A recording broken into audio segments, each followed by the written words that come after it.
Okay, you can hear us okay, it sounds like. Yeah. Cool. All right, we just got Kim. Looks like it's Kimmy. Thank you. Okay. All right. Great. Sign-in sheets going around, and I will call this meeting to order. Thursday, April 2nd, 2026, BPAC meeting for Deschutes County. And Diane is out of town, so I stepping in to run the meeting today. So let's go around and do introductions, and we'll start with Chris.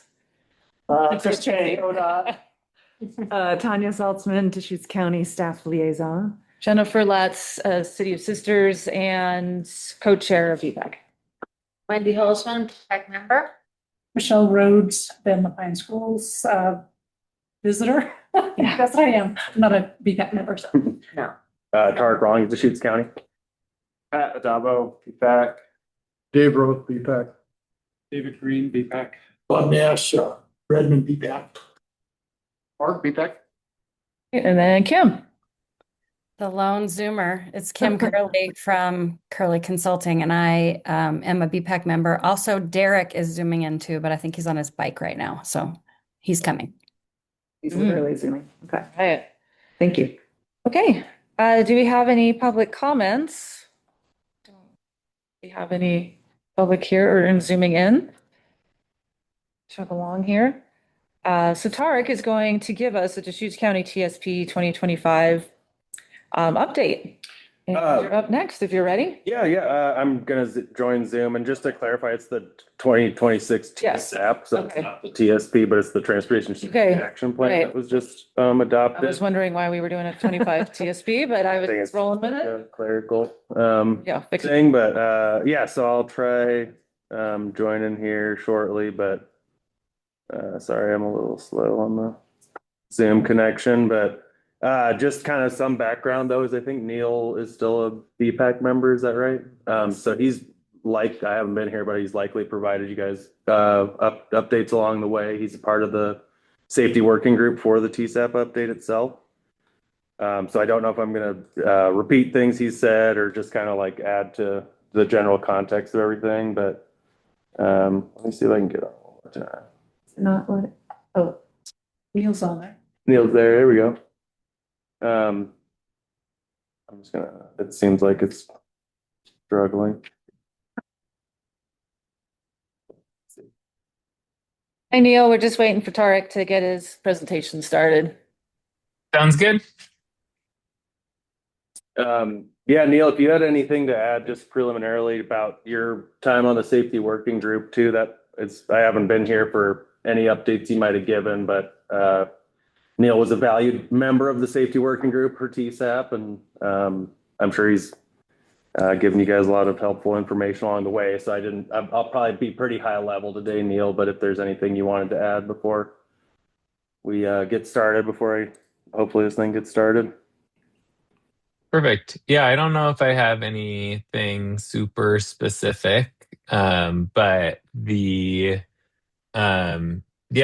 multiple different safety groups, it's really great having representation from this group to be able to look at specific things. And it's been interesting being involved at different levels because the safety planning at a city level versus a county level versus an MPO level are all slightly different in terms of the types of roads that they're working with, and the kind of related safety planning. So that's all I got.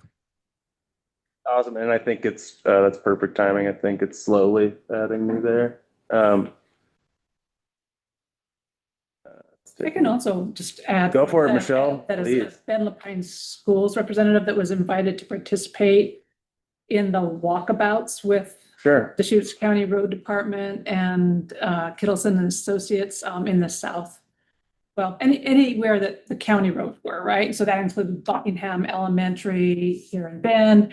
And then there was the Three Rivers and school kind of walkabout, safety walkabout, and also Lapine Elementary and Roslyn Elementary, and actually middle school and high school. So all of the school representatives were there as well. It was, I think the road department did an excellent job of listening to our questions and concerns and taking our input and incorporating it into the plan that you're going to present to us at a high level. Great. We felt heard, let's put it that way. I appreciate it. Yeah, that's a kind of a shorter component of what I was going to mention, but the walkthroughs and the school audits were a pretty key piece of the public outreach. I think Rosalind is like a big emphasis of that one. And all right, I think we're all set here for this thing to start sharing. All right. Maybe not. Any second now. I feel like today the internet is weird. It's not working. Definitely. I don't know how the. Yay. Is there anything? It's taken a long time. Yeah, so today, just a brief overview of the Transportation Safety Action Plan, or the TSAP. That's a county plan. It's a comprehensive, multidisciplinary approach to the transportation safety approach in Deschutes. We uphold this, the federal DOT's safe system approach, which is kind of outlined on the left there. It's used to evaluate crash trends and other traffic issues or transportation issues based on reported crash data. There's a broad range of strategies that we'll go over some of the high level categories today. And it informs several projects, policies, and ongoing programs within the county. Creates kind of a formula and a decision-making framework for ranking different types of high priority or different priorities for intersections and other areas in the county. And it helps, it allows us to be eligible for certain federal funds at the state level for safety projects.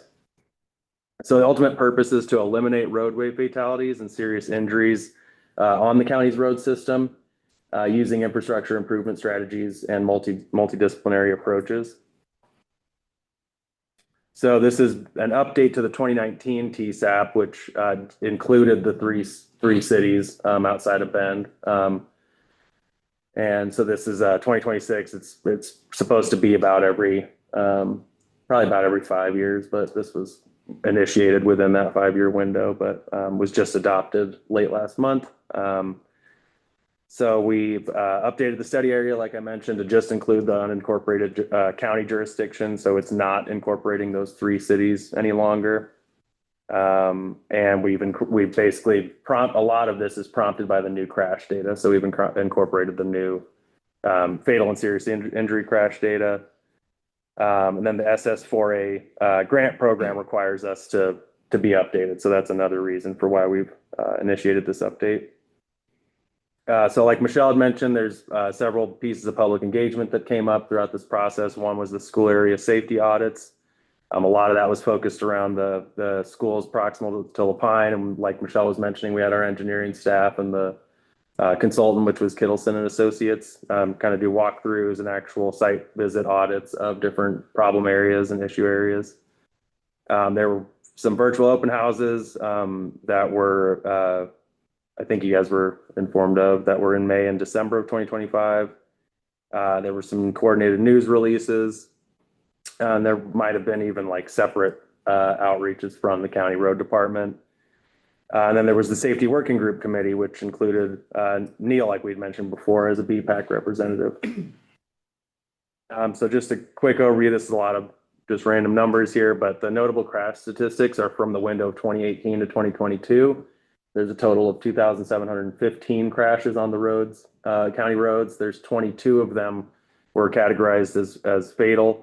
150 were serious life-altering injury, which basically means like damage to limb or paralysis or something kind of more serious like that.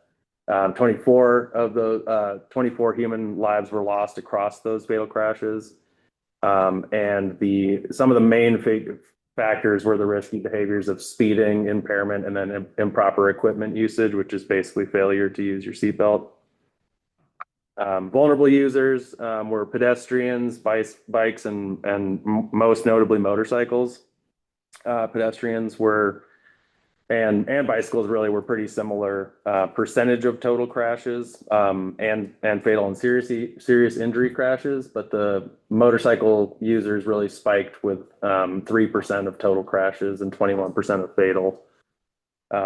Derek, Yes, sir. just to make sure, this is outside incorporated cities, right? These are- Exactly, yeah. Yeah, for this update, the previous one we're building on did include some of they had kind of modular pieces for each city and their specific crash data, but this is just for Deschutes County outside of those cities. Yeah, good point. And not ODOT roads, or does that include ODOT? Yeah, there's incorporation of ODOT facilities within the county. So if they fall within City of Bend, like Greenwood and Third, kind of, for example, those tend to go into the city's TSAP, I believe, in their processes. But outside, 97 corridor Yep. accidents are included. Yeah, the Highway 20 for those ones outside. Yeah.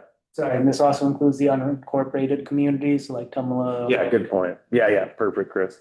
Yeah, so a lot of weirdly, like the pedestrian facilities that we're going to see are mostly in Tumalo and Terrebonne. So it doesn't totally equate to those areas, but those are really where we see the most facilities and where we could anticipate a lot more bike ped activity. But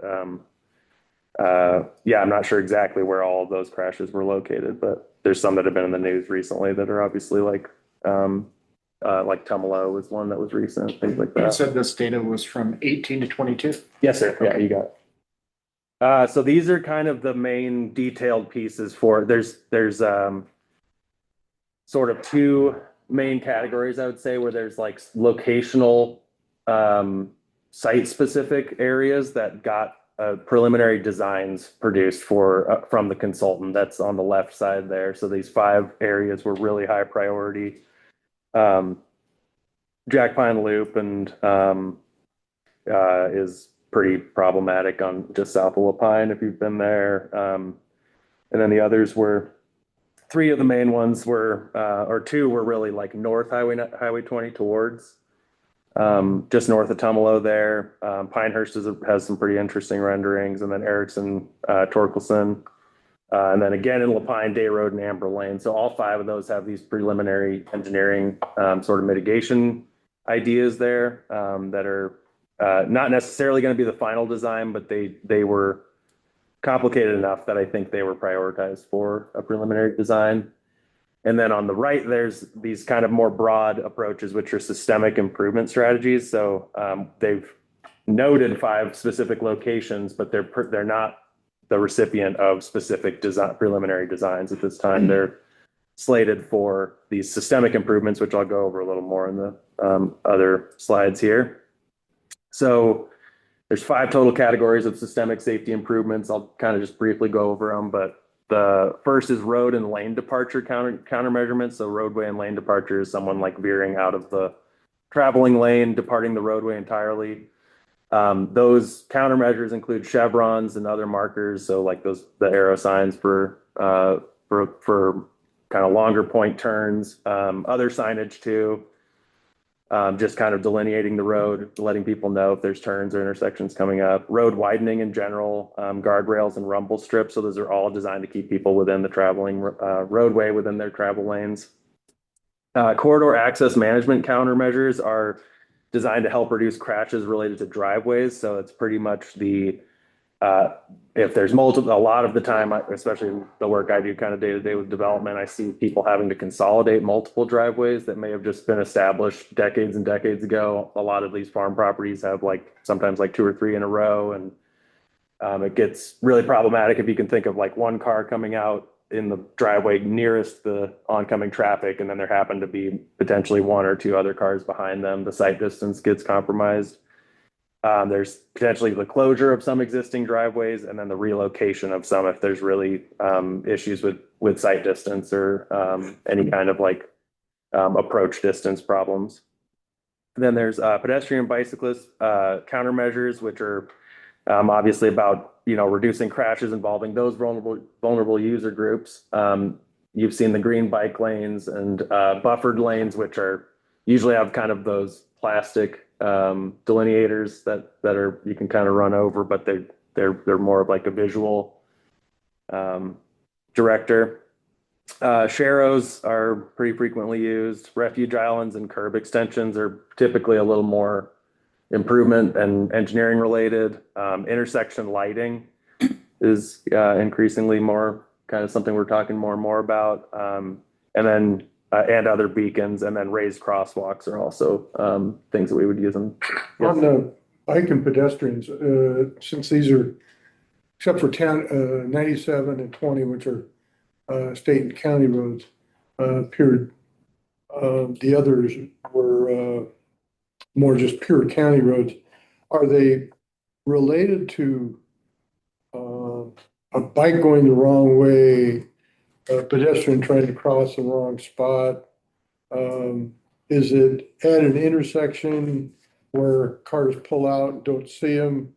Or is it just on a long stretch of highway? Do you really? It's not that granular. It's usually just a report. They're also just the reported incidents. So there's probably a significant amount of others that go unreported, I would say. But for these, all that's made into basically the police report, which is what makes its way into the crash data, is that there's an interaction or like some conflict between a vehicle and a bike. It's not narrowed down to.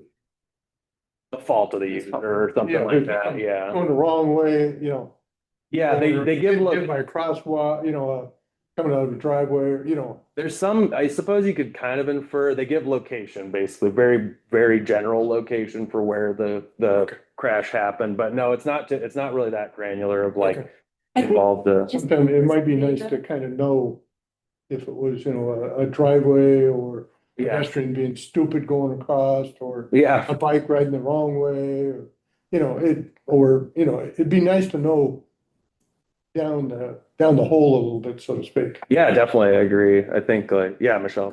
I think ODOT has a new website that has all of this crash data, and you can actually bifurcate it by, city or county or whatever to identify, a smaller area, geographic area to search in, right? And it's all on a map. So isn't that right, Chris? Yes, we have lots of these maps. Yeah. We have that data that is coded as granular as you can get without privacy issues. So, it's got all what the car, was it a turning movement from north to west, whatever it is. I'm just kind of curious. It'd be kind of nice to know at least that regard to on the county. Yes. Sure. So you could drill into it if you want to. If there is a website available, you could actually go on there and actually really mine the data. Yeah. Yeah, that's a good point. It's like, that's a good way of categorizing it. It's like it limits at privacy, sort of like almost like medically pertinent information at that point. We Yeah. have all the full police crash reports, but they're incredibly difficult to get to, firewalled in terms of private data, medical info, stuff like that. Yeah, we run into the same issue of just like how to make it public or publicly available. And for the bike and ped measures, like I don't see like separate bike paths, but is that just considered more of a capital improvement and not a systematic safety improvement? Is that? They can overlap. So a systemic improvement can be a capital improvement, like you'll see up here on the intersection improvements. They're almost all like pretty large scale roundabout projects or other, like the refuge islands are a pretty significant, almost like rechannelization of usually like intersections, but could be just in a roadway. But yeah, there's a lot of overlap with the capital improvement plan. So many of these can make their way in there. I think that I'm pretty sure maybe all of these, except for maybe some of the replacement lighting type things, would fall under a capital improvement project category of some kind. So. Okay. I guess her question is it's not listed here though. Yeah. Why is that listed, or is there a reason that specifically? For the green. Separate or Just a separate bike path or? Oh, there's, I would say that the multi-use pathway kind of category, is that if that's what you're getting at, like kind of a separate thing, is not really seen as necessarily a right of way piece. Like there's obviously we're seeing some like on South ODOT corridors that would be within that, but there's I think they're talking about the roadway and the actual travel lane is my guess on why multi-use pathways aren't carved out as like their own mitigation category or a systemic category on its own. I imagine they would fall within, especially if it's in any kind of right of way and it's subject to these reviews, it would fall within some sort of treatment similar to like a green So bike these, lane, but so these county measures are listed somewhere in legislation or regulation, and you're using this list? This isn't a specific county list? these are all like like AASHTO informed engineering best practices, I would broadly categorize them as. So they follow sort of like safety and engineering standards that are ubiquitously followed, but we incorporate a lot of that by reference into what the TSP allows and then therefore what the TSAP allows. But the road department, just working with these pieces, they have to follow federal law and really any applicable standards for AASHTO or any other engineering standard. So I'm pretty sure all of these would fall into some category of like a project that's subject to engineering standards and other laws.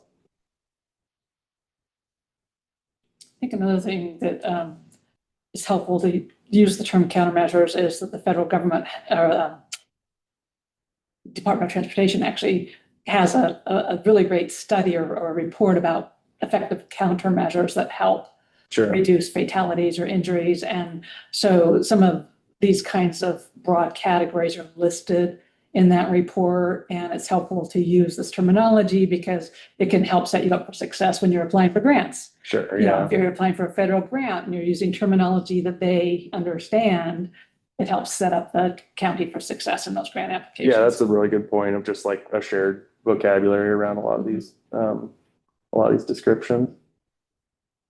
So yeah, just moving through the last two. Yes, sir. Sorry, I can go back.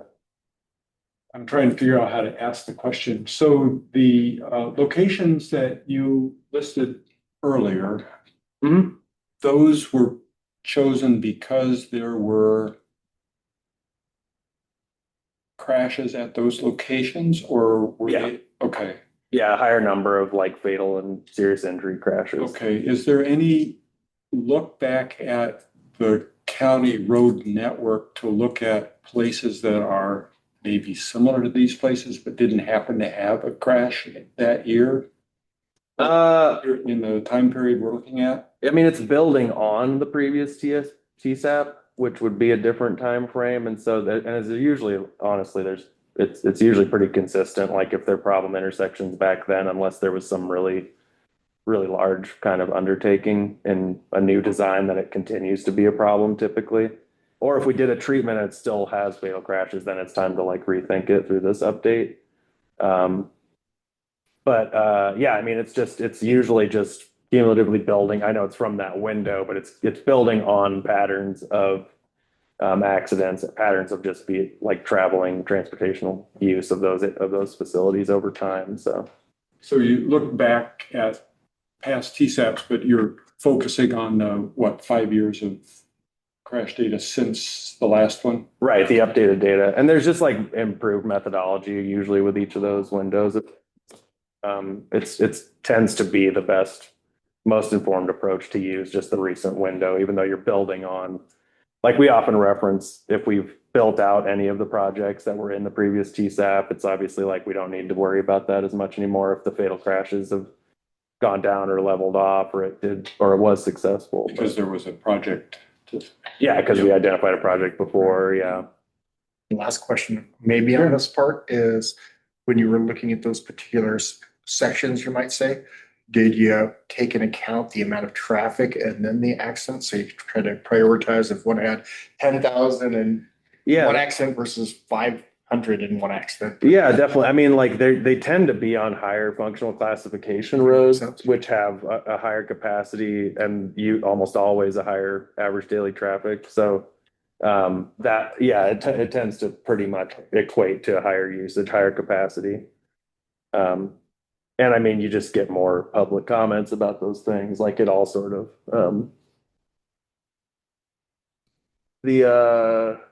can see kind of beginning of it, behavioral. Yeah, so I think I have something on that. No, I don't really. But yeah, the main things were behavioral stuff is a little more subjective, but yeah.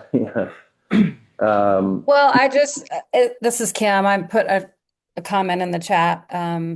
When you're talking about people not wearing seatbelts or being impaired while they're driving, and that's why they're crashing, I think you could build things all day long and people are still going to be stupid.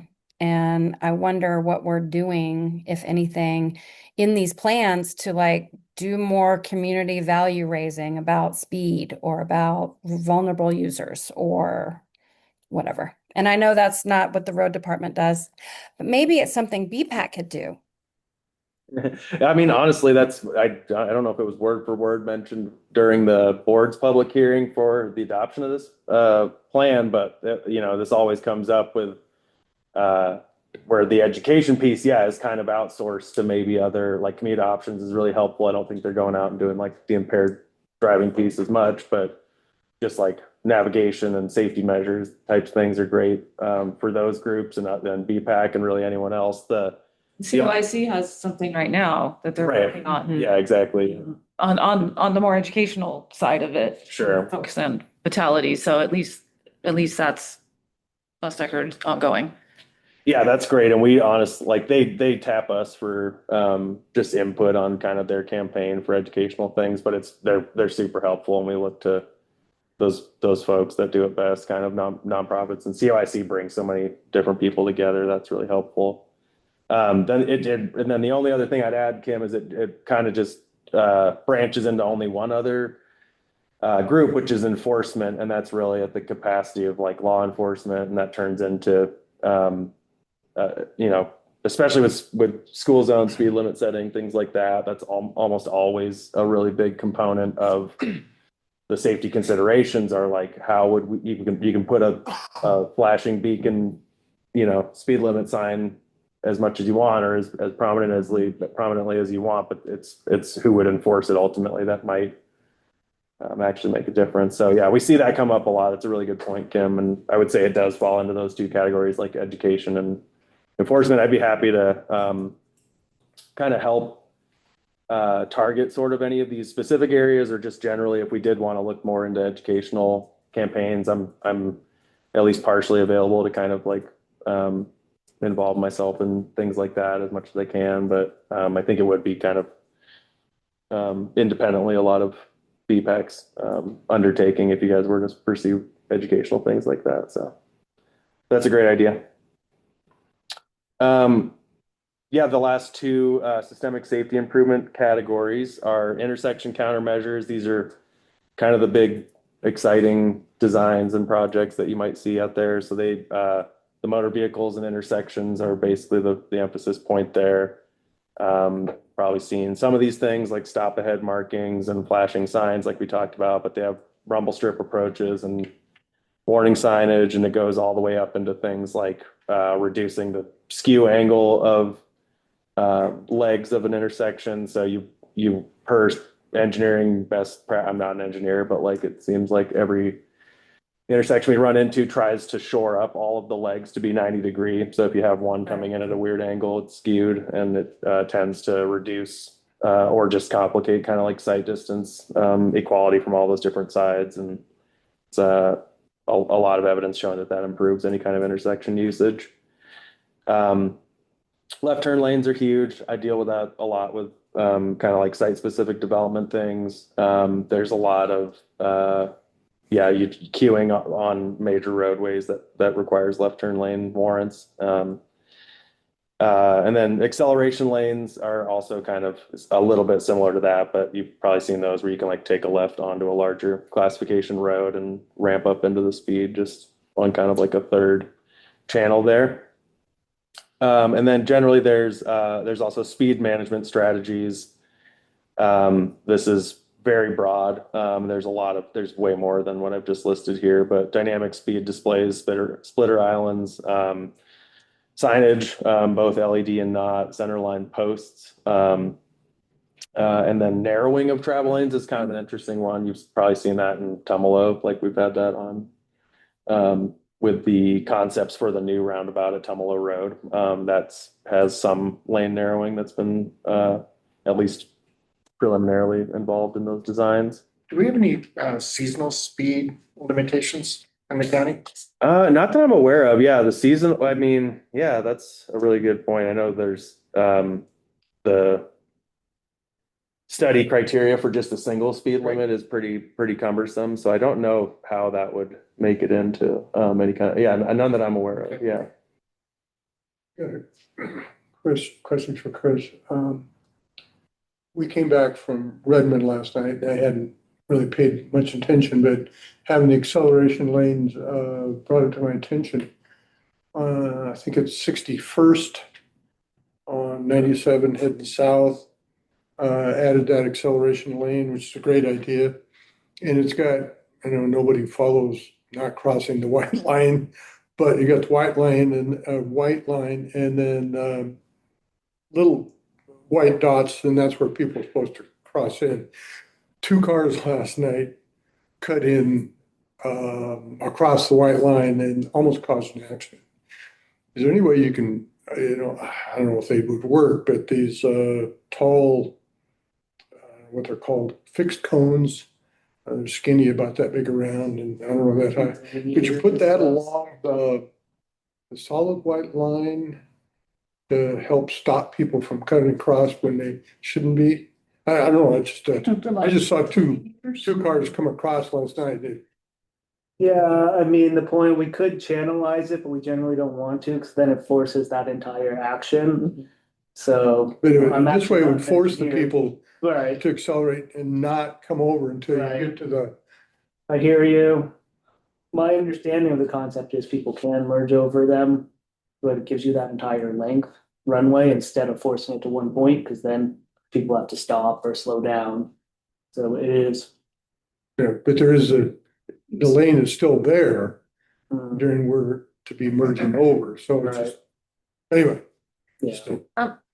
Tara, Yes, So- I'm sorry. I want to get back to this a little bit. So Kittleson did the last one also. Dave Thompson and I attended a bunch of meetings for that back in 19. What do you think are the biggest takeaways that you think are included in this one that weren't so much stressed in that one? Do you have any? I mean, the things I use the most and I think are the most useful are the preliminary designs for those super problematic intersections or just areas. And so that a lot of the Pinehurst has come up so many times when just general comments or development things that happen around there.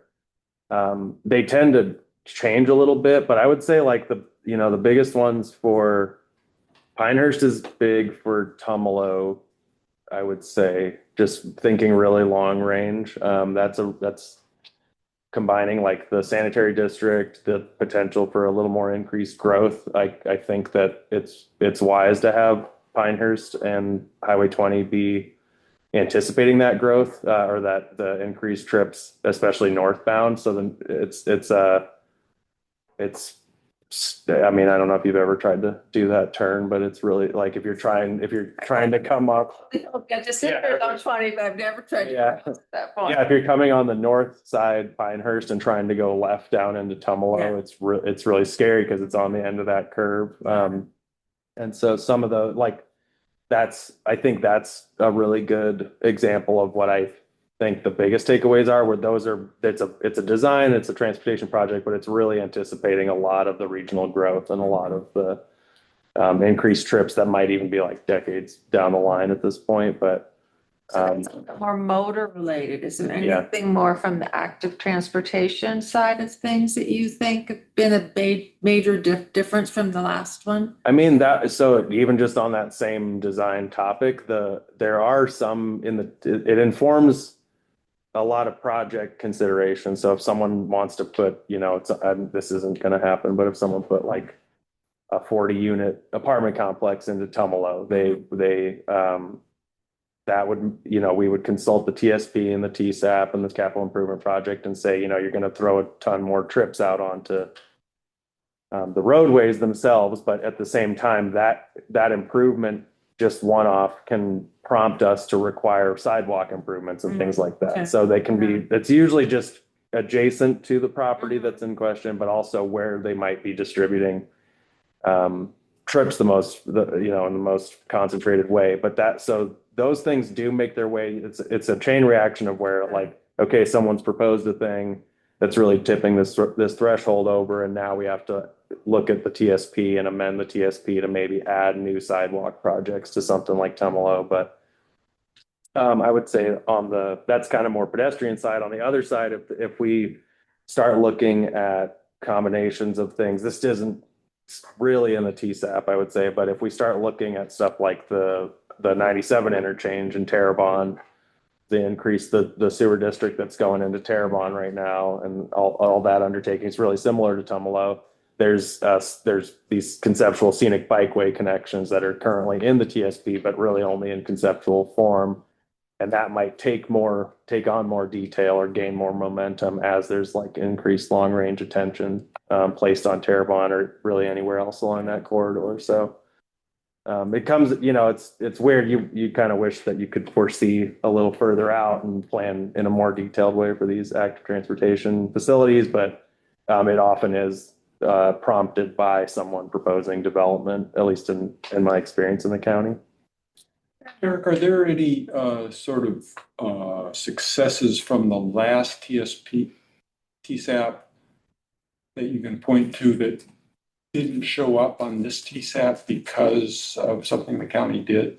Yeah, I mean, they're still, I would say they're still referenced kind of by default, but the biggest thing I can point to is that east of Bend, Stevens Ranch, and all the UGB expansions that have happened there since 2019. Almost all of them were informed by, and in some cases, the exact designs of the problem intersections from the previous. Along 27th Street? The ones I'm thinking more were like Ward Hamby, okay. and what was the other one out there? That was a really big one that had trip distribution from several of like the Stevens Road projects and just the UGB expansion in general. The state put that big roundabout out there too, that should have helped that intersection dramatically. Yeah, exactly. And like ODOT gets the same notices we do from the city whenever there's those types of long range zone changes or plan amendments. Yeah, I work with the transportation planning staff like pretty frequently on just collaborating on what we're looking for. It's often trip distribution. We're looking for analysis of where a certain proposal or even a long range zone change is going to throw different trips throughout the region. But that was the biggest one I can point to, is we saw on the county side, like we're still seeing, but for definitely that window of time, we saw a huge amount of like farm zoned property get zone changed into more residential.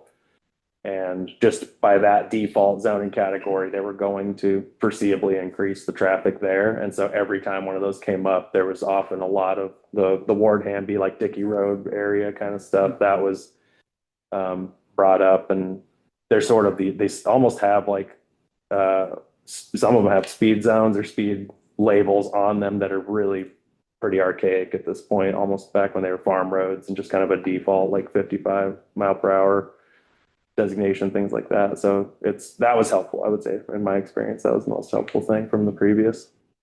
And by listing those 5 particular intersections in this TSAP, does that move them up in the capital investment priority for the county, or how does that work? That's a good question. I think like they tend to be when it's often that they're really expensive. So if a lot of things can be put in motion, then sure, I think that we can point to the TSAP as a qualifying document that shows that this thing needs some work. But there's other things that take priority because they're easier to fund, or they're they see huge amounts of activity. Like I would say the Venture Lane roundabout in Sun River, like there's not many fatal crashes, if any, that I can think of there. But it was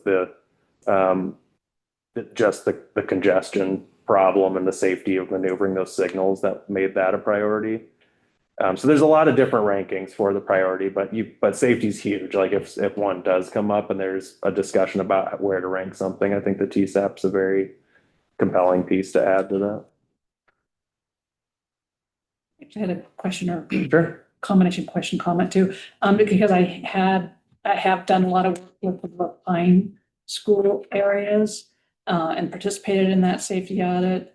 So it speaks a little bit to your question about any new things. And I would say one of the takeaways I had from this process, part of it was how much better informed the county is now on what the bike and pedestrian needs are in the Lapine school areas of Roslyn, and then, the elementary, middle school, and high school are all on the same road, right? But they have all, like, there's Huntington, there's Memorial, there's a lot going on there, as well as the city's growth in Lapine. So I would say that's a huge takeaway, that the TSAP process allowed for all this to come to the surface, and now there's a really great list of all the bike and pedestrian needs in Lapine that now the county has, but then also when there's grant funding available. I know the Safe Routes to School construction grants are on hiatus this year, but that you have a list, right? Now that you know where to apply for money to make these infrastructure improvements for bike and pedestrian.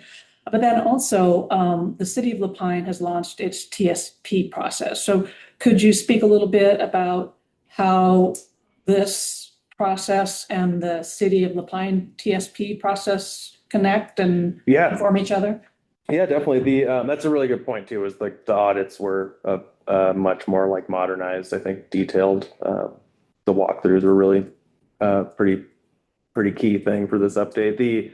So Lapine and the county have the weirdest connection in that we own like half of their roads in the city boundary. And so we maintain them, but we maintain them to city standards, basically on behalf of the city. It's been that way since the incorporation of Lapine as the newest city in Oregon. And so they're still relatively young, but under this TSP process, we're pushing for them to reabsorb their roads and take on their own maintenance to city standards. And so that might include priorities set by the city council at that point. We listen obviously to city council for any input they have, but they'd have full control over the roadways if they were brought into city jurisdiction and into their maintenance system. So that's kind of the high level piece of that. But I would say that even should they do it tomorrow, reabsorb all their roads, then they would still look to a lot of the findings from the TSAP to inform like the most recent sort of best practice recommendations that we've put forward.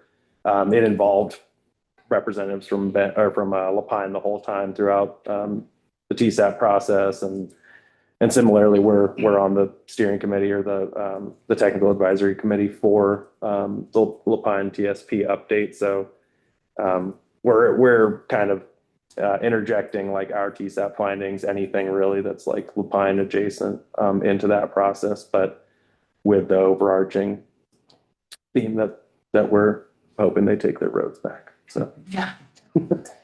Is this the end of your presentation? I believe so. Yeah. Okay. Yeah. Thanks. To make sure that you got it all in. Yeah, that was it. Yeah. Sorry. Okay.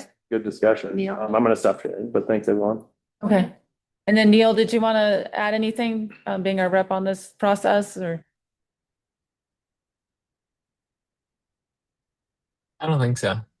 Okay. Yeah, okay. I mean, everybody had great questions, and these were where, we participated as well. I think the real, like, kind of the rub is how do we make sure that this actually goes into informing projects, whether they're safety projects or whether they're road projects that we want to make sure don't cause the future road intersections or roads to show up on the map when we're considering other projects. Because I know the cost of a safety improvement is expensive, but if we can avoid having to make a change in the future, those are just the areas that I think it's important for us to refer back to this report in kind of watchdogging these processes, and wanting to make sure that all the work that got put into this and the data that's used is actually, moves to make our roads safer.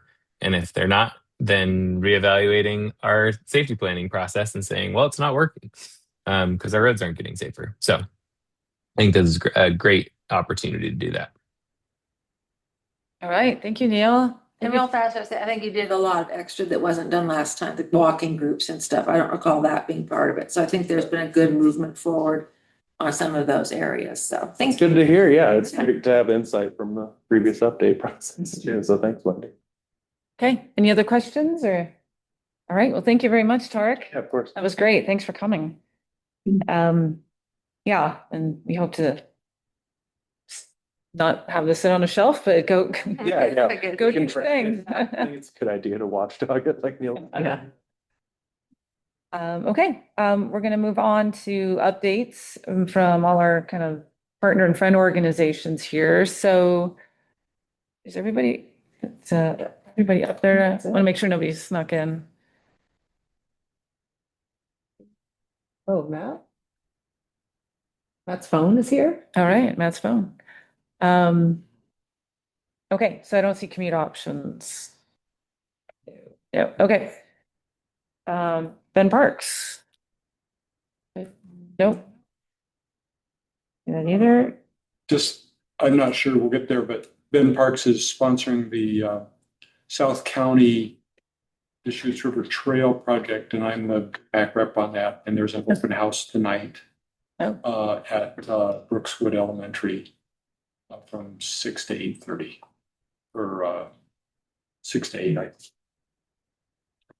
Is that anything to do with the reopening of the bridge study, or is that separate? Yes, this is essentially the reopening of that pedestrian bridge somewhere between the existing footbridge and Forest Boundary. Right, great.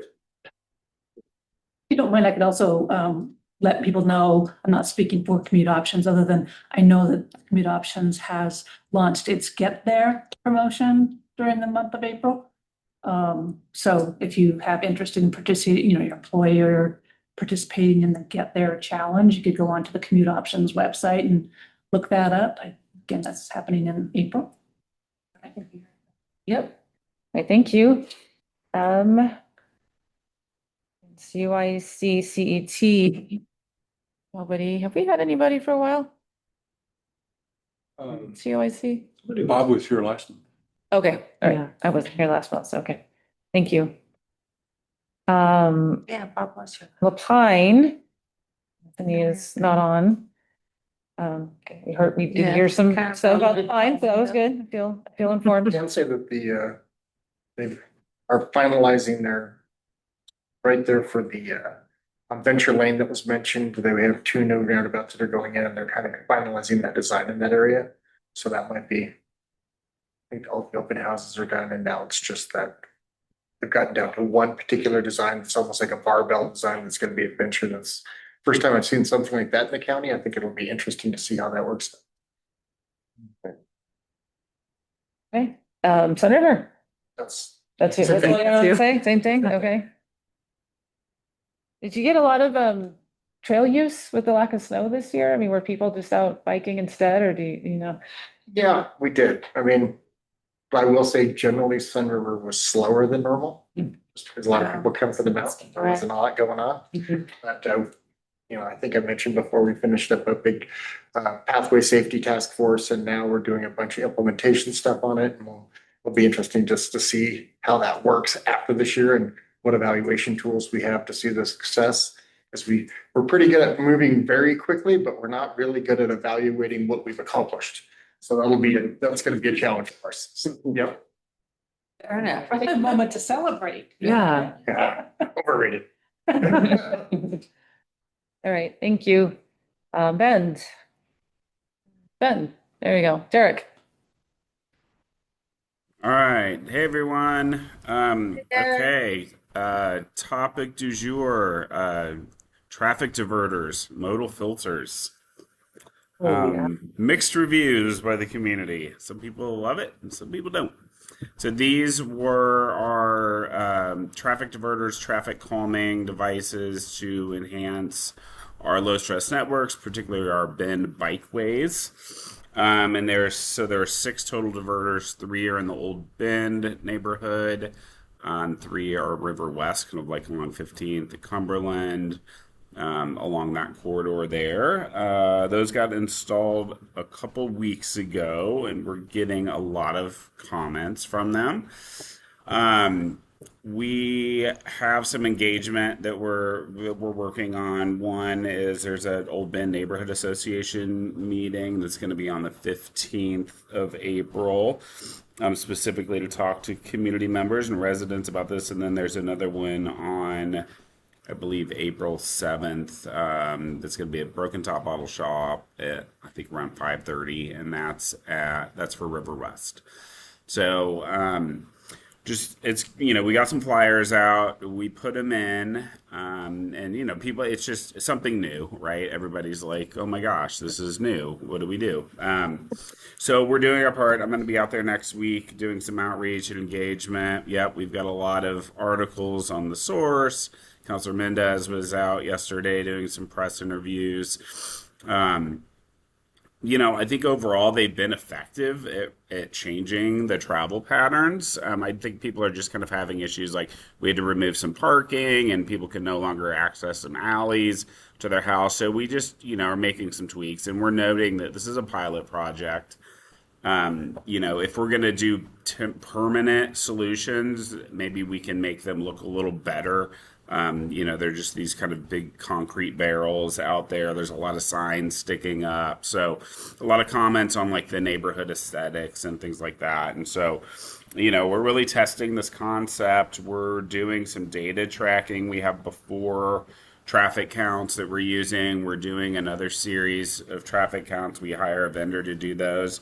They'll be done in May. So we're looking at some kind of before after comparisons with traffic volumes. We have speed data from 2024, and we're going to be getting some radar cameras out there to start checking speeds now that the filters are in. We also have crash data that we're analyzing. So we're really putting a data component to this to try to kind of evaluate how successful these are and kind of slowing down traffic, eliminating cut through traffic, etc. And we do have a comment form on our project website. I'm going to throw that in the chat. And that is on our Bin Bikeways webpage. So let me figure out the chat here. And I just threw that in there. So if anybody wants to ride along them or drive through them, feel free to comment on that form. That's our kind of public intake form. We're tracking all the comments. We're getting back to folks. This is a kind of an iterative process where we're also learning some things from the design. At first, we realized we needed a little wider radius for some of the turns. And so we kind of moved some of the pylons. It's really kind of pylons. Nothing's painted yet. We have temporary stop signs. So everything's very temporary as we kind of, because we need some time to like look at how vehicles are interacting with each other. And do we need more enhancements on this side of the intersection? Do we need to, increase the little travel lane in this part? But we've seen a lot of people riding bikes through and like waving and being like, hey, these are awesome, thanks. And they just kind of cruise right through. So it's good, I think. And we are doing an event, a community bike ride to showcase these new filters. Ben Bikes and specifically Mr. David Green has been doing a lot of work on the back end to plan our route. And that's going to be on May 5th, so Cinco de Mayo. We're going to meet at City Hall at 5 p.m. I'm going to do a little transportation fair at City Hall from probably like 4 to 5:30. The ride's going to depart right at 5:30. We're going to have a couple city councilors there, and we're going to tour some of these diverters and stop at some of the main locations, kind of watch traffic. We'll probably have a lot of residents coming and talking to us about this, and we're going to limit our time with that engagement. We're gonna have some sandwich boards up there next week that promote the ride and also just what the project is Because doing. Maya, where's tequila? Yeah, and then we're gonna end the ride. We're kind of deviating this. We're gonna end it at Papi Chulu's, which is over in the Box Factory. That is a Latinx owned restaurant, and doing a little kind of partnership with Vamanos Outside. They're going to have a few of their members. Zavi he was the founder of that organization. He used to work at the city. Now he's at Visit Ben. He's kind of helping spearhead that. And we're going to end up there for a little debrief. So that's kind of in the kind of the Cinco de Mayo. Just making sure that we're reaching out to our groups that typically aren't represented in this process. David, I'm trying to finalize this route by like early next week. I don't know if Whitney's gotten a chance to test it out from Commute Options, but I'll check in with her. What's that? She's writing it tomorrow. She's writing it tomorrow. Perfect. Okay. Yeah, we'll wait for her to do that. And I can kind of show you guys a preview of the route if you want to see it. And this is like my only update right now, so we can spend a little time talking about this. All right, can everybody see that? Let's go full screen. Yeah. Yeah? Okay. So we've got the starting point. Let me minimize this. Okay. This is the starting point, Bend City Hall, and then we are going to be heading down to the greenways. We have a partial kind of entrance diverter at Georgia and Lava, and we probably won't spend a lot of time there. The major one, this is what you saw on the source. This is that no right-hand turn from Colorado. We have seen some trucks like kind of going in there and some like garbage trucks and things like that. So, people are slowly kind of starting to understand the new travel patterns, which is really good. But we do have all the kind of the road closed signs, traffic pattern changes ahead. And then this is the diagonal diverter at Northwest Delaware and Lava. And then we've got, so these are the major ones. David, we don't think these beacons are going to be installed by the time of the ride. But we can go through and point out to where they're going to be once they're installed. So just a heads up on that. And then we're going to come over here. We're going to do a quick stop at Columbia Park, and that's going to give an opportunity for our counselors to say a few words and kind of like talk about some of the diverters that we just went through. I'm imagining we'll have like 30 to 40, maybe 50 people on the ride. Kind of depends. I'm going to have VO Bike share there. Doing some demo rides at City Hall, and if people want to test them out for free or don't have their bike with them, they can hop on a VO Bike. They're going to be partners with this. Commute Options is partnering with us as well, and some tabling activities, as well as Ben Bikes. And then this is the big one at 12th and Cumberland. And then we've got another one here at 15th and Cumberland. And then this is a major one over on Galveston at 15th. And then we're going to pop up a little bit north. This is where we're going to have some of our wayfinding signage. We'll have a lot more wayfinding signage coming. This is kind of the start of this process, and we need to work on getting all these signs in. But David, I did put in a request this morning for these to get put in before the event. So hopefully we'll tour those, and then we'll head back down Galveston. We can talk about some upcoming improvements to Galveston. We don't have anything like on the ground yet. And then we end up back at the box factory. So it's, again, it's meet at City Hall at 5, departs at 5:30. We're going to do some, kind of 15-minute stops here. Tiny little bit of Q&A, and then we'll debrief here we'll probably get back at 7:15 for some tacos. All right. So yeah, we'd love for you guys to be a part of this and spread the word. I'm going to get a flyer out next week and start promoting this, but we're going to invite all of our city councilors. We're going to just public notice the ride as an event and a meeting, so we don't have to worry about only 3 counselors showing up. If more want to come, they can. And yeah, it should be a good time. So encourage you guys to all come out. Go ahead, Neil. Hey. Yeah, they've been super cool to get to see getting put out, and people looking at them like they've been, dropped from space of like, what is this thing? I just submitted a comment online too to put that in there. But I do think that the just in general with the new process, I know somebody that lives right next to one, and the first time they got notification was a flyer the day before they went in. But I think putting a sandwich board or putting that same flyer on the diverters themselves would have been a really good way to get information out for people that live outside of the notification radius. Just so then, you understand a little bit more of the why, instead of finding that as somebody's rant on Nextdoor. And then my other question was, I know modal filters were talked about in early stages of Bikeway.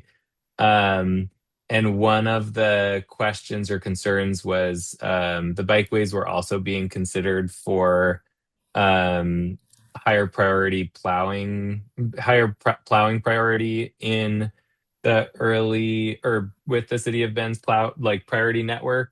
And so they were looking at that time, looking at modal filters that were kind of like mountable curb, something that the plowing was considered into. I don't know if you all talked about that in this pilot or if that's just one of the considerations because you can't do everything with a pilot. Yeah, it's, it hasn't come up with these modal filters, but it has come up in conversations. Like we have so many more paths now, like the 27th Street path, the Bear Creek path. So we're really trying to kind of prioritize, like, we have a certain crew, certain amount of CDL drivers, certain amount of routes. We always do the high priority transit routes, in the streets, and then come back over and do some of the, and also we have like separated bike lanes, right? That are like more challenging to plow. We plow those, ODOT will come by, or, another city crew comes and then they push it back up. And so it's this constant reminder that we need to be mindful of our bike ped facilities and making sure those are clear to wear. It's basically more work, and we're trying to figure out how to prioritize that. But I think with these modal filters, I think, there is a plan that they can kind of plow around those. Obviously, they're not able to get those big plows through those intersections, but that's a good topic. We didn't have to worry about it this winter, but I'm guessing next winter might, be actually winter. So Yeah. that's good to put on our radar for like, hey, how are we going to get, do our snowplows fit in here? We do have smaller kind of plowing devices. We have bobcats and things like that, but we got to then tow those on a trailer, right? It's like a lot more work to get those out in the community and bring those, and they can only go so far, and then you got to load them back up in the trailer and then drop them off in another spot. So, but we are looking at this. We actually met with our ops team about a month ago and looked at all our priority plowing routes, and with the emphasis on like supporting our new bike ped infrastructure. But great question. And then one Ian. last one last question. Do they have drains in them, or are they going to fill up like bathtubs? It looks like they do have drains because we do have like signs coming out of them. My goal is to like fill them up with maybe some, pumice, some kind of lighter weight materials. And then, you can't have like big things sticking out of them because they're obstructing the view. But if we could do and we can't put live plants in them because then we're going to have to ask the neighbors to water them because we can't get our trucks out there on a daily basis to do that. So maybe, I don't know, some like kind of, fake plants, or I don't know if anybody likes those. Well, I do want to work on a project. I did meet a neighbor who was an artist, and she's like, I'd love to, come up with some designs to like make these look really cool and do some stenciling of some mountains and and have it be, maybe a little more high vis, but also like nicer colors, not just like orange and yellow, right? So they can kind of, each neighborhood can kind of have their own identity for some of these filters just to make them look a little nicer. All right. Thank you, Derek. Thank you. I have a quick question for you that's totally unrelated, but the footbridge that goes over basically from Harmon Park over to Drake's Park, for years and years, I know we've heard about that when Phyllis Lewis was even still working, about how horrible it is for accessibility, and it is getting worse and worse, that wood bridge over there. And is there any plans to try to get funding for that? And if you don't know right off the top of your head, I understand, but it's bad. And which bridge was that? You said Harmon Park connecting to Mirror Pond. Or is that a Parks District? I feel like that's I know there's been conversations about that at Kovac, but I feel like that's a Parks. It's a complicated ownership. Okay. I know I've talked with Parks about this, but I think the parks are on both sides, but the bridge is owned by the city. And so both people want the other person to spend their money on it. Generally speaking. But yeah, people take their kids out of the stroller to carry them across because you can't even push a stroller across it. it's bad. And so, I'm gonna speak for the city a little bit here, and I know this is pretty Derek, but we have talked about it. They've tried to get safe routes, they've tried to get community paths. And it just doesn't score quite well enough to qualify on some of those things. So I know it's been a long-term conversation. Yeah. As long as I've been in the job, it's just where do they find the money to Yeah. make Just that? wheel someone across and let them experience. Yeah, It'd be nice though, because yeah, the kids couldn't possibly ride their bikes across with strollers, walkers, anyone who has any impairment. Yeah, anyway, that's all. I agree for like the millions of dollars that we're spending on things like having, I mean, that's such a well utilized bridge and it does need replaced. So, Stephen, yeah, if you guys want to write a letter to KOBAC, the city's accessibility committee, because I know they've looked at that and like, you know, this is definitely something that for accessibility and just like, you know, getting folks to recreate and also for transportation needs that this could be looked at. So Getting that's a to good Drake's point. Park for no kings and. Yeah, right. And I do have another quick update. I heard this morning somebody had asked, I can't remember who it was. I don't know, David, if it was you, but it was about some of the activity in like the Mere Pond parking lot with some kind of like new. I can't remember exactly what it was, but I think they are looking at doing something down there in Mere Pond. It would take about 20% of the additional parking out. Can somebody jog my mind about what they were planning to do there? Well, they're going to turn that lot north of the Commons into a performance space of some sort.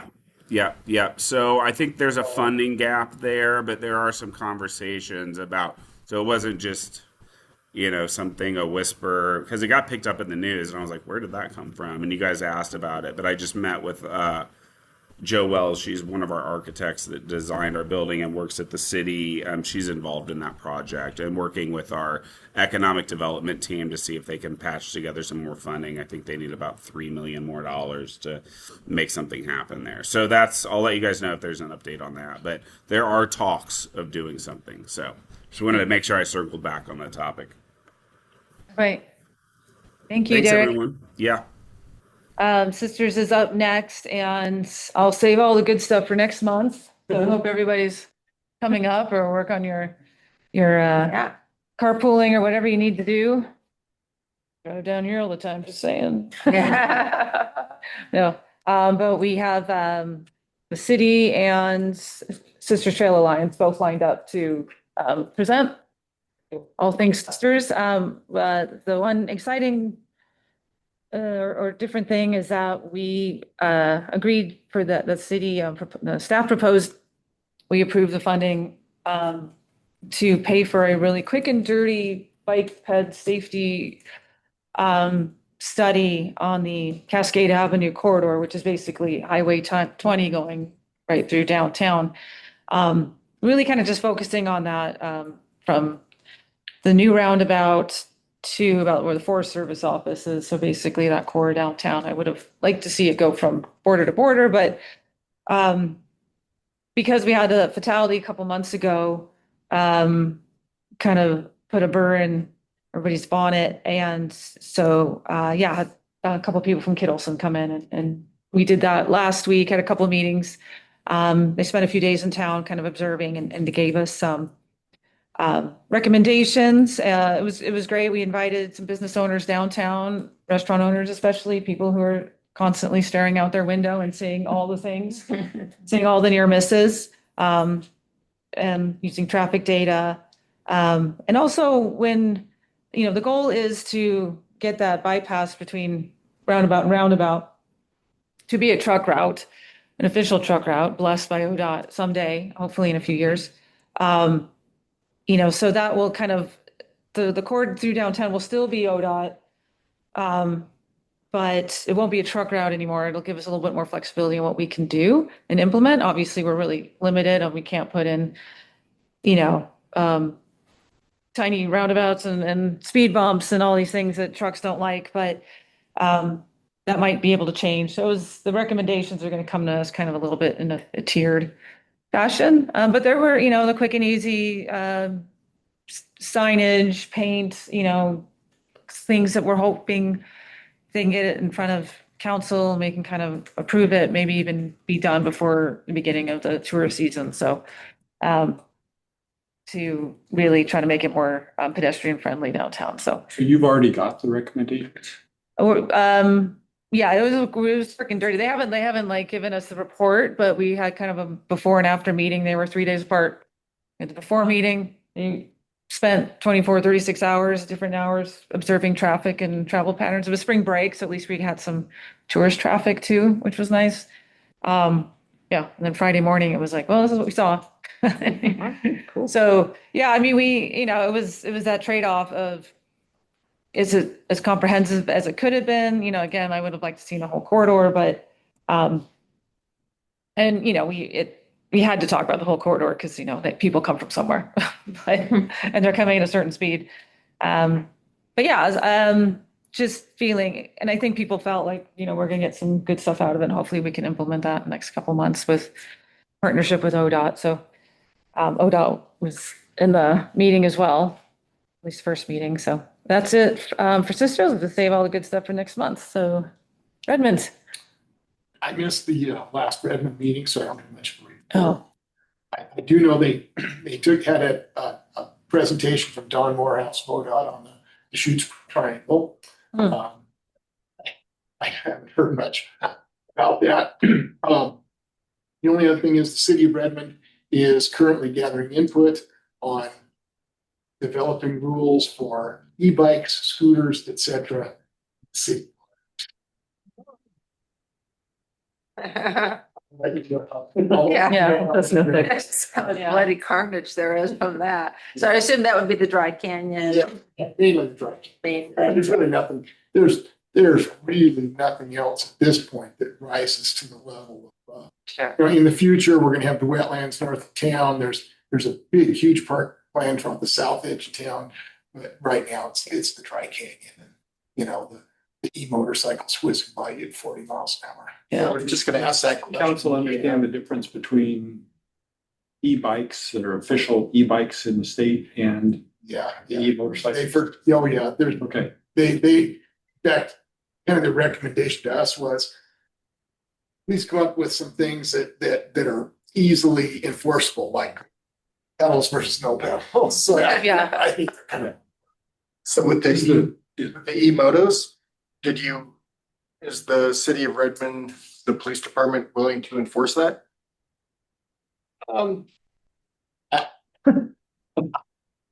You have the answer, Bob? I'm just curious because no other city police department in the state is willing to do it. Yeah, So my purely personal observation on that is that I think it's very just, it's up in the air. I think like all of us, I have a healthy amount of skepticism. Yeah, There's gonna be any. in the Sun River Police and Yeah, I think against the e-motos that we saw over spring break on our pathways was a dramatic uptick than what we've seen before. and that's, Yeah. And they're impressive. If I were a kid, that'd be so much fun. Oh, You know what I mean? I'd be out there doing all that stuff, but you're going like 30, 40 miles an hour down those mountains. absolutely. But thing. Yeah, enforceability is just, I think as we've all said here and many other places, that it just, it's a very difficult situation and law enforcement it's not something law enforcement relishes. Maybe they could be the model force. Yeah. Number one. Beal has a comment. Yeah, I think something I was part of the coalition, the Oregon Micromobility Network that helped work on this new state legislation, and it's really trying to focus the efforts on really highlighting the difference between e-motos because it's not a commonly understood thing from the general public who's making complaints. It's not from park or city staff or law enforcement. And so if we're making recommendations, I think making them in line with the recommendation that I would have is making recommendations based on the state classified systems, not something different, because that makes it even more confusing set of standards. And then also just highlighting the difference. So, you're going to be enforcing e-motos, which don't meet the class 1, 2, 3 requirements. And then being speed based is the actual behavior that you're trying to address. So that's the safety issue. And so that makes it very easily enforceable too. I mean, it's not super easily enforceable, but no one's enforcing anything right now. So focusing on speed is an easy way to make, you don't need to know anything about the vehicle. If it's operating under power and going faster and it's going 30 miles an hour, it's not a legal vehicle. And so I think that's a policy standard that can be set when you're talking about paths and parks, that is relatively understandable as well. But that's my recommendation. All right. Thanks, Neil. Okay, that it from Redmond. That's plenty, enough controversy for one. All right, anything else from Deschutes County? We just have, kind of the same like ongoing projects. I'd say Venture Lane that was mentioned is probably like through the end of the year, maybe even longer, just until construction completion. I think probably most notable is the Baker Road. Actually, like, I don't know if Chris has updates, but are they in the middle of constructing the multi-use pathway?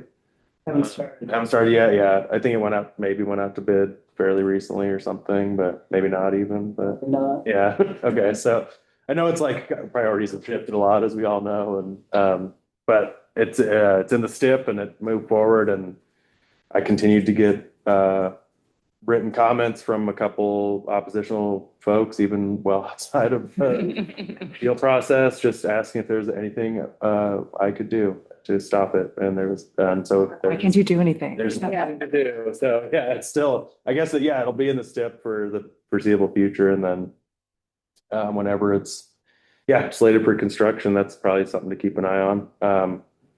Then, I mean, those are the big things I would say.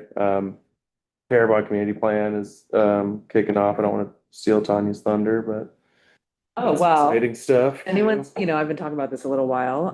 If anyone is interested or travels through Terrebonne and would like to have a say in the future of that community, we're having our first open house on Tuesday night from 5 to 7 at the school. It's a kind of a drop-in event so you don't need to listen to people make big speeches or anything, but it's giving people an opportunity to look at sort of existing conditions and talk about their vision for the community of Terrebonne. So some of this obviously is going to include some bike ped related stuff. And as we receive input and kind of shape those into goals and policies, we will likely circle back with BPAC to kind of keep you guys in the loop in terms of what those are. My guess is they're going to be fairly general, but they might be locational a little bit. But so we'll keep you apprised. But if anyone is looking for something to do on Tuesday night, and you're up there, there's snacks.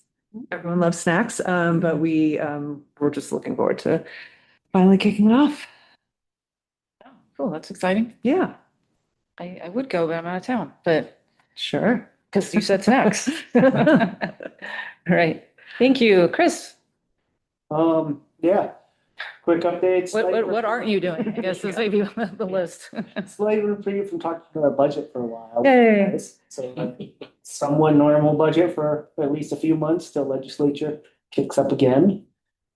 Safe Routes to School grants, so education and technical assistance will be opening up very soon. So if anybody has projects, do that. Construction, that money was taken, so we'll be holding off for a year. The Shoots Triangle planning. So we went out to Redmond BPAC and we would love to do something here sometime soon. The open house should be going up sometime this month. So it's kind of exciting. We've got some lines on some maps. So we're starting to look at actual alignments and talk through what's feasible. Well, sort of that universe of what's available, and then we'll narrow that one down. So if there's time at a future agenda, we'd love to do that as well. I'd be glad to bring Don Morehouse and our consultant to come talk about that one. We should set a lot of time for that one on the agenda. Yeah. But there will be open houses too? Is that what you're Yes, saying? yes, Okay. this will be we'll have the online open house, and then, there will be a PAC event, which I believe Diane is on the PAC. So we'll put that out there as well, and be having some other events as well around that. So hopefully get out and actually look at some of these as well. So get out in person and maybe see what the canal actually looks like with the canal people and So other. the vision for that is it's a connection of like roads and paths, or is it all off road? Not off pavement, but just like All of the above. all of it. So yeah, some will be highway right of way, some will be county, some will be Forest Service, BLM, other things, canal right of way. So we're looking at all of those utility corridors. So yeah, a lot of conversations on, how far off the highway are we going, what makes sense, what do people want to see or what they're willing to support. So yeah. Cool. Yeah, I'm super exciting. Bend to Lava Butte, so that is moving forward. We'll start construction end of this year, but that's mostly just tree clearing on the forest side. I've mentioned it before, but just so Tara continues to get more emails, we've delayed that section north of High Desert Museum to Knott Road for another year into a different project because the whole Knott Road interaction there, we don't have money for a trailhead, so it's what do we do? Do we want people parking there and whatnot? So we're really working on trying to find money, working with the park, with BPRD. They've talked about doing a trailhead there, so what can we do? Probably thinking flap, that's opening up right now, so putting together an application there. Maybe we can get a joint trailhead usage under crossing at the same time. Who's it owned by? What? Who's the land owned by? It's like Thumb LLC. Yeah. It's So Ward. it's like Yeah. some land holding development company. Yeah, it's the. But I'm pretty sure BPRD's already talked to them about this. They've already got everything lined up for the trail. That's what my I understanding. believe the trailhead as well. That's sort of. The trail on the north side won't be put in until that canal's piped. Right. But then I know We can Park get, and Rec is working with yep, irrigation to get right away on top of, yep. right away on top of right away. Right, but they're also working with Thumb LLC, who owns the right of way on Yeah. top. And I Yeah. believe they've already got tentative approval for that trailhead, so that should make it a lot. Yeah. better. So again, that last segment from High Desert to Knott will be in 28. Well, 28. when you're doing from Lava Butte down to High Desert, which is on the west side, of course, then there's gonna be a tunnel to the museum. Is that tunnel gonna be included in Yes. that portion? Yes. Okay. Basic In the portion. first portion. First portion, starting construction 26. Again, 26 construction, end of year is just tree clearing Yeah. in preparation for early 27 actual construction. Good. Greenwood, First to Sixth Street, that one I'm excited about. So we did get some money for that one. We moved over 2.75 million, probably even more than that with whatever's left over from Veterans to You. So that'll be basically that extension of the city's road diet on Greenwood through the intersection all the way to Sixth Street. So we have a connection. So that'll be exciting. We'll get that signal work done and probably multi-use path. So hopefully all this funding paperwork will be completed sometime around June, July. Will there be a planning study, or is that already all done? That'll be sort of integrated into the project. So it's not. So we'll hear standalone more about Yes. opportunities for that. Definitely, and there'll be a lot of outreach and conversations, because there's gonna be some kind of technical wonkiness where we have to drop the bike lane and turn it into a multi-use path, and use bike signals, so yeah, I'd be glad to bring in our engineers and other folks, have some conversations around that project, and really how it integrates with the city side as well. So, Hi, Mark.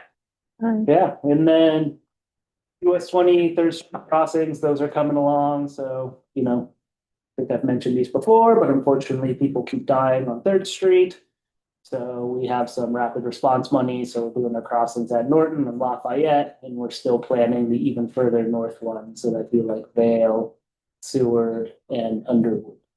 So the one, I'm not gonna call it a perk, but it is how we do have that rapid response money, so we can get those done, because otherwise those were sort of way at the bottom of our list in terms of, we've already recently come through and redone all the ADA curb ramps and everything, so. Right.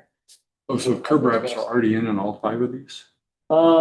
Yes, I don't know how much will need to be modified, so we'll have to wait and see. Like Seward should be easy because that's a marked crossing with no RRFBs, so we're just gonna add in the RRFBs. Vale and Underwood, we'll have to look at those, and then I forget our designs, we're trying as much as we can to reuse the curb ramps because we don't want to spend the extra money. Right, so limited pots. Don't want to tear out curb ramps that were just put in last couple of years ago, but if we have to, we will. And so you say you've already got construction money for Norton and Lafayette, but the other 3 are to be. Correct. Okay. Correct. We have it for Norton and hopefully we have enough for Lafayette. We're gonna have to wait and see still. So basically where those estimates come in as we get closer to final, but we think we have enough. Lafayette's also a backup, so depending on what happens at first through 6th, if there's leftover money from that work, could also fund Lafayette. You know, from a Bend perspective, those are really important projects. That's going to be amazing to get that done. 100% agree. I think then we'd have those, not gonna call it the most critical section, but probably the busiest one, basically between Underwood down to Greenwood on 3rd Street and then 3rd Street to about 12th. For the most part done, we're gonna need some more crossings on the Greenwood section of that. Yeah, those will be almost all complete, and then we're gonna have to start figuring out how we chunk that 15th east all the way to soon to be like Ward Hamby. Yeah. On how we get crossings there. And then when you add what the city's doing on 2 crossings south of Franklin, then we almost start to have crossings at a reasonable distance along that whole section. So it's a good deal. Yep. How do we start getting rid of these barriers? Yeah. Right, that it? All right, it's good, thanks. And we're almost out of time and we've got to do this. So I think there's a lot of stuff down here. So Pat, you have any OAS? Yeah, real quick, we got a big grant from the Bend Sustainability Fund to build out our adaptive cycling center this summer at Pine Nursery Park. So waiting on them to finish their BPRD to their parts of it, but I'll share some updates later on. But $63,000 to build out the building and then to totally update our fleet. So we should have a really wide-ranging, accommodating fleet for all sorts of ages and disabilities. Should be really cool. I'd say by August, it's fully up and running.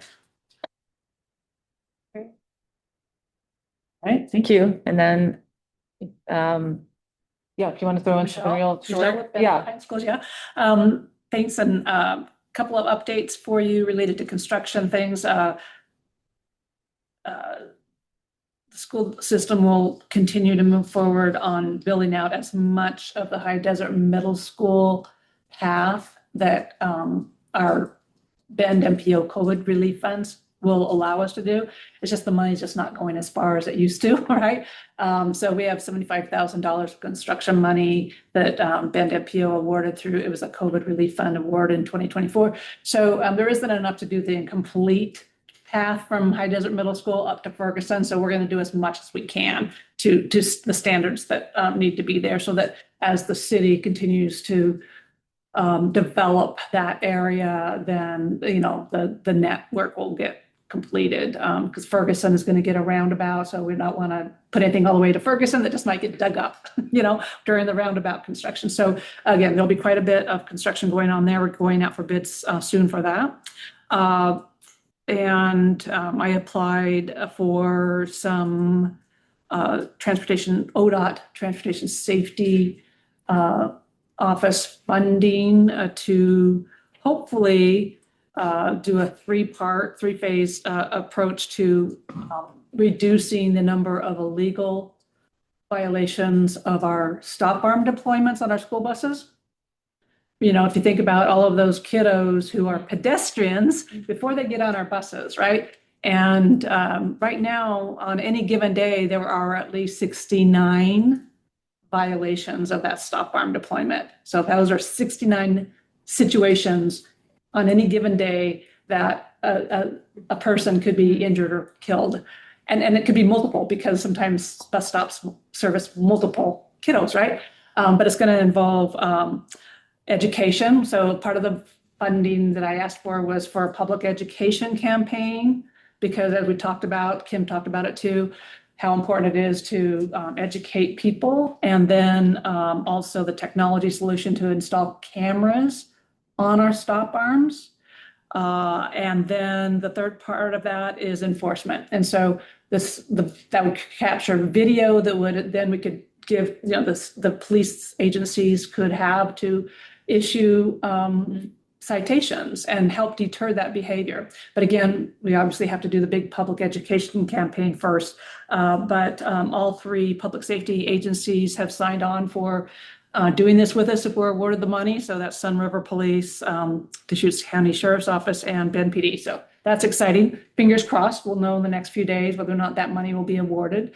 Again, but it's going to be a big community-wide effort to get this done.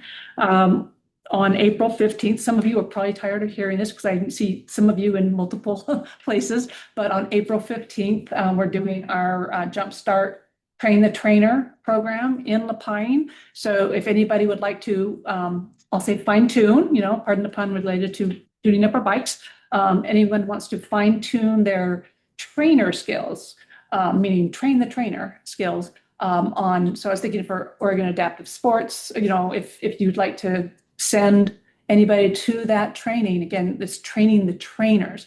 And Cycle Oregon is the trainer. There's a program manager from Cycle Oregon coming to do the training, and they'll have bikes there for us to use as part of it. But a lot of it's going to be classroom and pretending, doing the drills and all those kinds of things. So if you have an interest in that, let me know. Actually, I think Tanya, you already sent the invitation out, I think. I forwarded that to Diane, who I think sent it to everybody. Yeah, okay, so there's a link to register for that session if you're interested. And I encourage you to do that again. It would be lovely to have a growing network in our county for not only supporting our school system with volunteers in the classroom, PE classes, but also anybody that has any youth groups that they work with and they're going on bikes trips, and also we're going to do pedestrian training too. So I encourage anybody to attend that.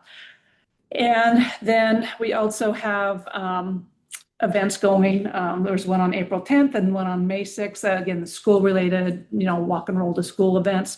So we continue to do that, and Commute Options also does that, partnering with us for some of the events as well. And that is abbreviated version. I had much more I could have shared, but that's enough for now. All right, thank you. Okay, so we're at time. We've got a couple of actually really important things here, so I'm going to keep going. I think we can triage some of this stuff out. So I'm going to skip first. Let's do approval of the April minutes.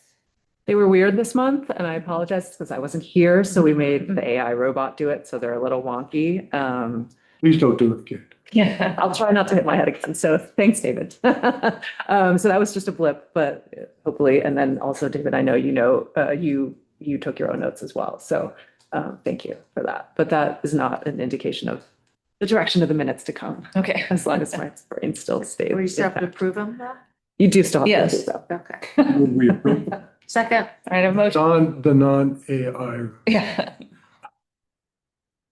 Yeah, are they both going to get posted, or should we? I can only post, I can just plonk them into one document. I can Oh, also okay. merge them.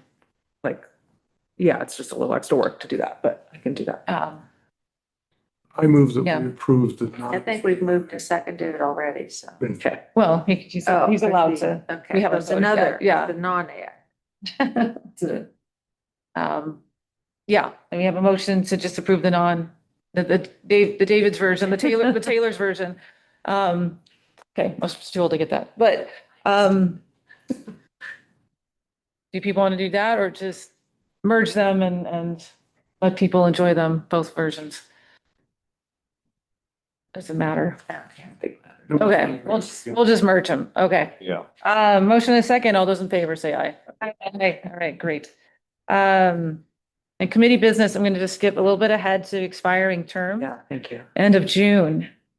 For the following BPAC members, Dave Roth, Dave Green, Kim Curley, Wendy Holtzman, Megan Winchell, and Jennifer Letts. So, So um, here she's Yes. that's okay. okay. Should I do what you say on? So the way the process works, just to reiterate, is if people want to be reappointed, I need to know that, and I need to go through some song and dance to get it done. Sometimes, depending on if you're appointed by at large, then that's really easy. There's no other layer except for the Board of County Commissioners, which is just sort of a clerical thing. If you're appointed by a city, sometimes they get a little funny and we have to check with them. So basically, I need as much time as possible, whether you want to be reappointed or if you don't, and we need to go out for a recruitment. So I need to know that because it does take a little Did we bit of talk while. about this last month? I was not here last Yeah. month, but I have not received any information Okay. about Talked it. about the coming. Okay, Yeah. so. So I need information from We people. were gonna try to finish that today. Okay, Dave Rose, Yes. Dave Green, Yes. okay. Have her proper daily allowance of Dave, so that's Kim Curley said yes. Wendy, Yes. okay. Megan is not here. So we might have to reach out to her. Diane was going to Okay. talk to her. Okay, Cool. and then I'm a yes as well. Unless you, Oh, it was a smile. Yeah. Sorry, wasn't making a face about that. you know, if you stayed on and get elected, we're gonna have the best connection Yeah. there is. I don't think I can be on anymore. No, I think Yeah. at that point. We'll cross that bridge when we come. Yes, exactly. All right, thanks, you Exactly. guys. I appreciate that, and that makes it so much easier. Okay, So, hooray. all right. And then, Pat, did you have any summit planning, BPAC housekeeping? Yeah, I can make it quick. We did meet Kim, Diane and I.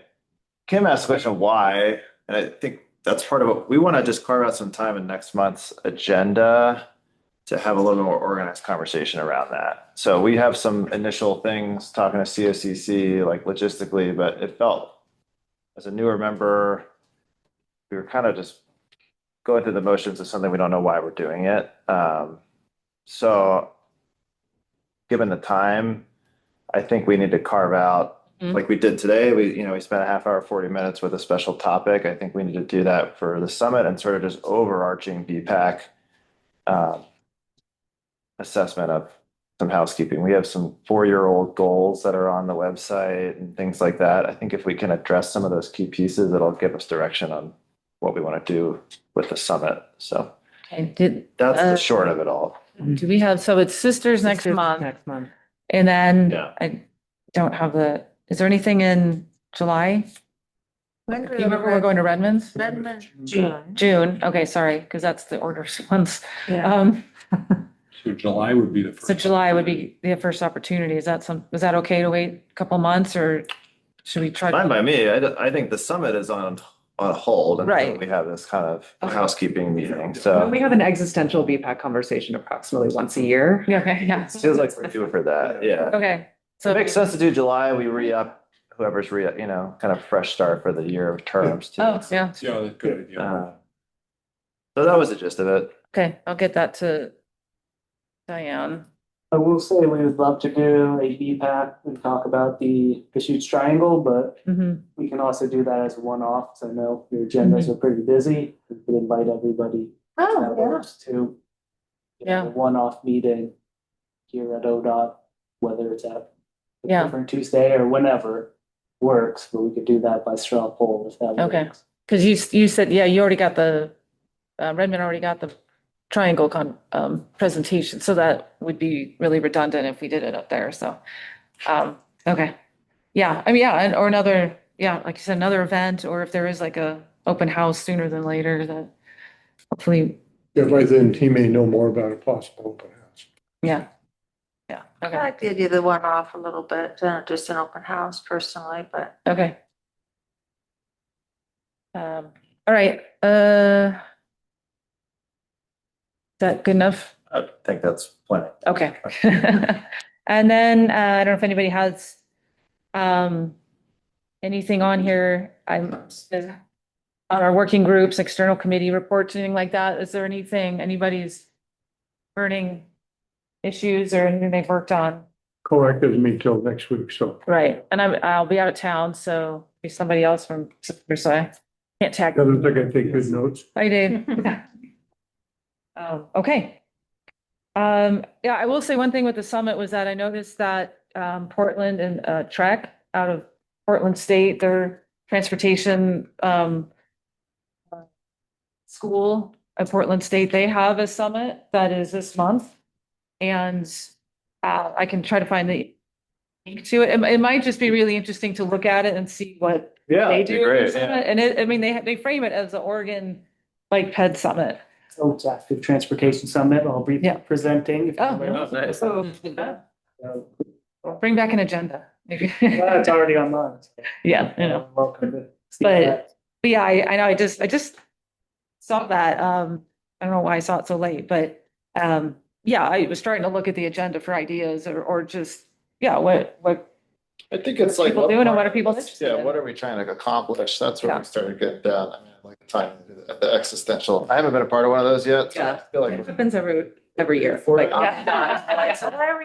Yeah. never quite get to it. Yeah, as a group, I mean, I think if Yeah. we don't have that, we don't all understand that, Mhm. then probably a lot of what we're doing is misguided. And it's also hard, and you haven't been here, but as we'll talk about later, our purview is very narrow because we answer to the board, so we're not an advocacy organization. So we don't have any money, so it's like figuring out where we operate in that space. And lately, the short answer is that we've been kind of connectors and kind of getting everyone at the table, maybe not decision making so much, but like facilitating. And And like, So. And I think also another- need to wrap this up though. I'm Oh, yeah. 15 minutes. Oh. Another meeting.